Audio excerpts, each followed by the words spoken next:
తీసుకొచ్చేదానికి జనాల్ని సెట్ చేస్తున్నాడు. ఎందుకంటే ఆయన ఉన్నటువంటి టైం పీరియడ్ వేరు. ఇప్పుడులా లేదు అప్పట్లో.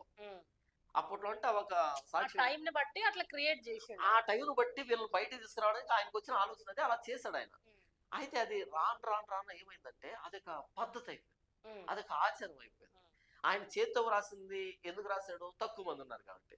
ఇప్పుడు రాను రాను ఏమైంది? ప్రింటింగ్ వేయడము, మోటో కార్డులు వేయడము, ప్రామిస్ కార్డులు ఇవ్వడము, నెక్స్ట్ బల్క్‌గా వాటిని ప్రొడ్యూస్ చేయడము, వాటిని అమ్ముకోవడం మొత్తం వ్యాపారం అయిపోయింది. దీని ఆరిజిన్ అనేది బాగానే ఉంది.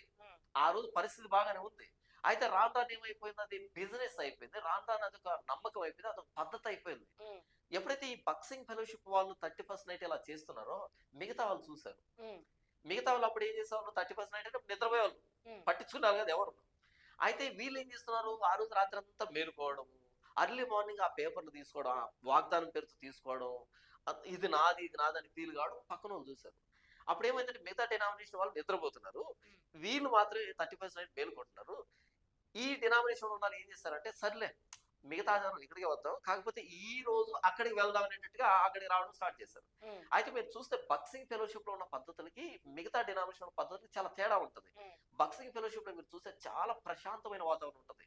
కేకులు, గంతులు, అల్లర్లు ఏముండవు అన్నట్టు ప్రశాంతంగా ఉంటది. అందరు కలిసి పాట పాడతారు. ఒక్క వ్యక్తి పాట పాడరు అక్కడ. అందరు కలిసి పాట పాడతారు, అందరు ఆరాధిస్తారు. నెక్స్ట్ ఏంటంటే వాక్యం చెప్పడం, పిన్ డ్రాప్ సైలెంట్, చిన్న శబ్దం కూడా ఉండదు. చాలా ప్రశాంతంగా ఉంటది. ఆ పద్ధతులు ఏంటంటే చాలా బాగుంటాయి.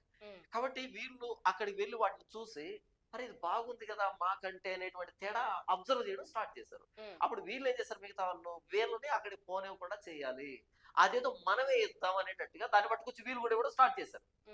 ఏముండదు, పేపర్ మీద ప్రింట్ చేసి ఇవ్వడమే కదా. అలా వీళ్ళని చూసి వీళ్ళు, వీళ్ళని చూసి వాళ్ళు, మొత్తం అందరూ ఈరోజు డిసెంబర్ 31st నైట్ అంటే అది ఇవ్వకపోతే వాడు క్రైస్తవుడే కాదేమో, అది చర్చే కాదేమో, వాడు పాస్టరే కాదేమో అనేటువంటి స్థితి ఈరోజు ఏర్పాటైంది. వాస్తవానికి ఇది పుట్టింది బాక్సింగ్ ఫెలోషిప్ లో పుట్టింది.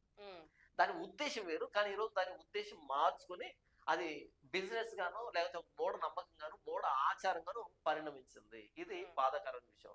నేను తప్పుపడుతుంది దీన్ని, నేను తప్పుపడుతుంది బాక్సింగ్ గారు చేసినటువంటి దాన్ని కాదు. వాగ్దానం తీసుకోవచ్చు అంటారా? కరెక్ట్. అసలు కాదు. ఆ రోజు ఆయన చేసిన ఉద్దేశం చెప్పాను తప్ప అది మంచిదని నేనేం చెప్పలే. ఇప్పుడు ఒకవేళ అట్లా తీసుకుంటే దాన్ని ఒక విగ్రహారాధన అనుకోవచ్చా? విగ్రహారాధనే, విగ్రహారాధనే, వేషధారణే, అమాయకత్వం, అజ్ఞానము. సింపుల్ చెప్పాలంటే చిలక జ్యోతిష్యం కంటే తక్కువ స్థాయి. చిలక జ్యోతిష్యం చెప్పేవాడు కూడా వాడు డైరెక్ట్ గా చెప్పేస్తాడు నా బ్రతుకు తిరుగుతుంది. కానీ వీళ్ళేంటి బైబుల్ పట్టుకొని భక్తి పేరుతో చేస్తున్నారు దీన్ని. చిలక జ్యోతిష్యం